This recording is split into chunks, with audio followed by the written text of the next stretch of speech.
আজকে আপনি জানবেন ফোলিনিক 5 mg ট্যাবলেট এর সম্পর্কে সংক্ষিপ্ত আকারে সহজ বাংলায় ফুল রিভিউ। আজকের আলোচনার মধ্যে থাকবে ফোলিনিক 5 mg ট্যাবলেটটি কি কাজ করে, কারা সেবন করবে, কিভাবে সেবন করতে হয়, কতদিন সেবন করতে হয়, দাম কত, কোন কোম্পানির ওষুধটি, সেবনে কোনো পার্শ্ব প্রতিক্রিয়া দেখা দেয় কিনা, বিস্তারিত জানতে পারবেন সহজ বাংলায়। চলুন তাহলে শুরু করা যাক। ফোলিনিক 5 mg ট্যাবলেট একটি আয়রন জাতীয় ওষুধ। ফোলিনিক 5 mg ট্যাবলেটের উপাদানের মধ্যে রয়েছে ফোলিনিক অ্যাসিড প্রিপারেশন। ফোলিনিক 5 mg ট্যাবলেট এর প্রস্তুত ও বাজারজাতকারক কোম্পানি হলো রেনেটা ফার্মাসিউটিক্যালস লিমিটেড। ফোলিনিক 5 mg প্রতি পিস ট্যাবলেটের দাম 9 টাকা করে। ট্যাবলেটটি আপনি আপনার নিকটবর্তী ফার্মেসি থেকে সহজেই পেয়ে যাবেন।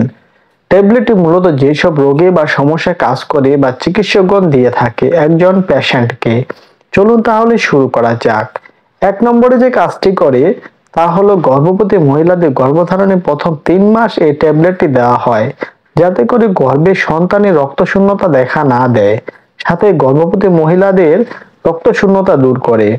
2 নম্বরে যে কাজটি করে তা হলো যেসব মহিলা রক্তশূন্যতা দেখা দেয় সেসব মহিলাদেরকে দেওয়া হয়। 3 নম্বরে যে কাজটি করে তা হলো অনেক রোগী আছে পুষ্টিহীনতায় ভুগে, তাদের জন্য এই ট্যাবলেটটি দেওয়া হয়।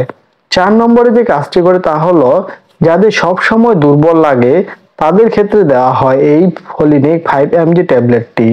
5 নম্বরে যে কাজটি করে তা হলো যেসব রোগীর শরীরে রক্ত উৎপাদন কম হয় তাদের জন্য খুব ভালো কাজ করে এই ফোলিনিক 5 mg ট্যাবলেটটি। মূলত এগুলি হলো ওষুধটির মূল কার্যকারিতা। এতক্ষণ জানলেন কার্যকারিতা, এখন জানুন কিভাবে সেবন করবেন এই ট্যাবলেটটি।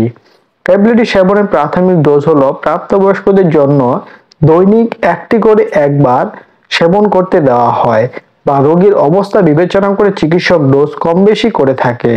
তাই যে কোনো ওষুধ সেবনের পূর্বে একজন চিকিৎসকের পরামর্শ নেওয়া উচিত।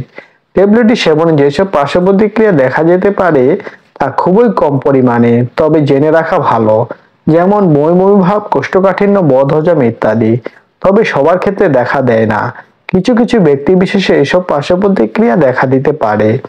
তবে এই ফোলিনিক 5 mg ট্যাবলেটটি আপনি কোনো ফার্মেসি থেকে মুখে বলে খাবেন না, অবশ্যই একজন চিকিৎসকের বা গাইনোকোলজিস্টের পরামর্শ নিয়ে সেবন করবেন। আজকের ভিডিওটি এ পর্যন্ত, দেখা হবে আবার নতুন কোনো ভিডিওতে।